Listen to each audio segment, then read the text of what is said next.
Þá kom að þriðja lið á dagskrá, það er ársreikningur Akureyrarbæjar fyrir árið 2020, árshlutauppgjör, og til máls tekur bæjarstjóri Ásthildur Sturludóttir.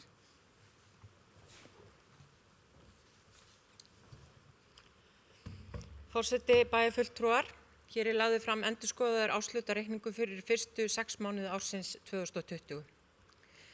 Þetta ár er fram að þessu óvenjulegt.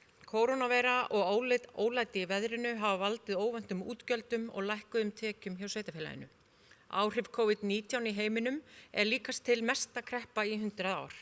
Áhrif veðurs og heimsfaraldurs á sveitarfélaginu í landinu eru þess vegna umtalsverð. Horfa verður til þess að þetta ár sé einstakt og vonandi munum við rétta hratt úr kútnum. Fjárhagsleg áhrif á rekstur Akureyrarbæjar þar sem af er árið 2020 hafa verið veruleg og hafa þegar verið samþykktir viðaukar við fjárhagsáætlun ársins 2020 að fjárhæð rúmlega 1 milljarð króna vegna þessa.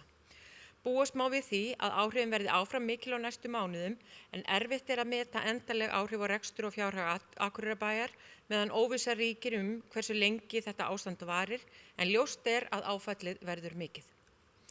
Fjárhagsstaða Akureyrarbæjar er samt sem áður traust og hefur sveitarfélagið fjárhagslegan styrk til þess að taka á sig áföll vegna afleiðinga faraldursins og er það vegna lágs skuldahlutfalls.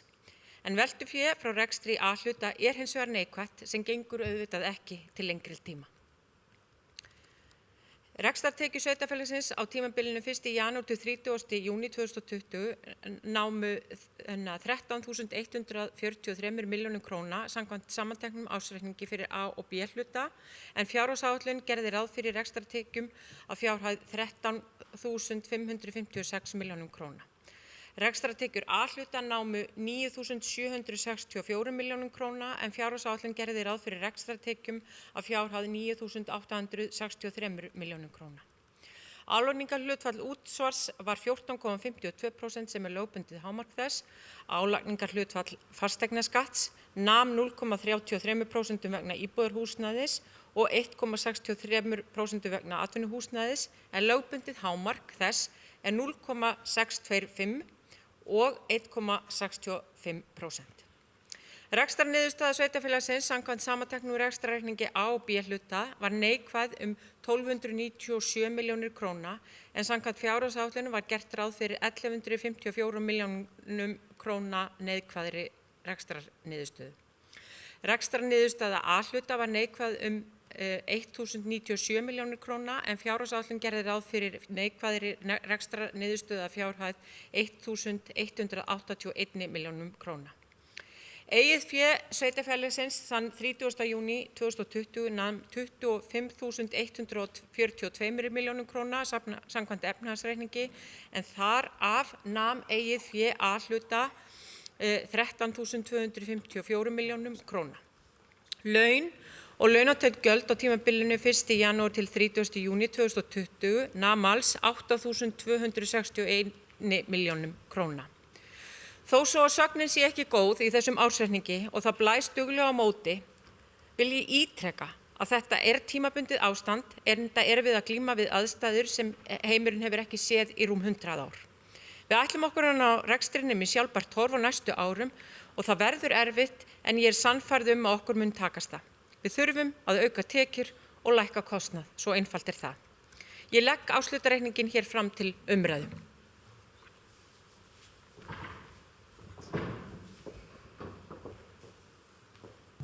Það er bæjarstjóri lokið máli sínu og orðið er laust. Næst tekur máls bæjarfulltrúi Gunnar Gíslason.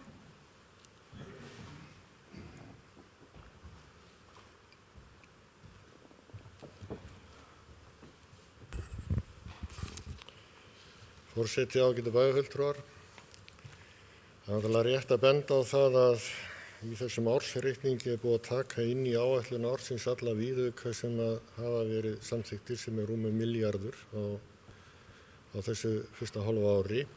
Þannig að þessar tölur kannski gefa ekki alveg rétt að mynda því hvað er að gerast þarna.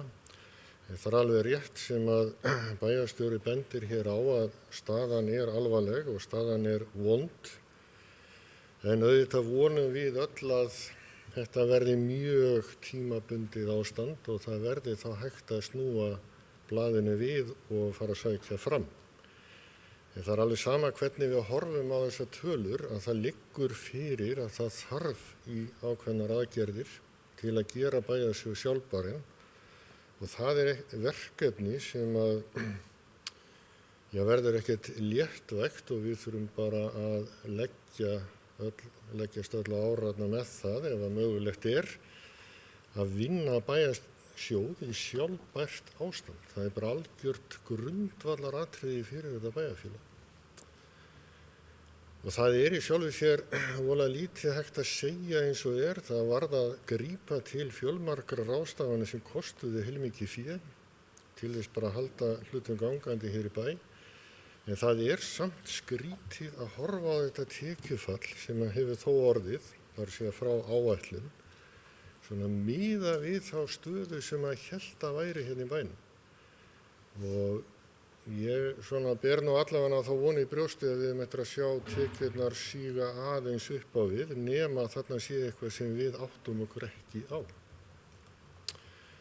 En ég ætla ekkert öðru leyti að hafa fleiri orð um þetta lítur ekki vel út, en við verðum að ná betri tökum á þessu og það verður vonandi gert. Takk.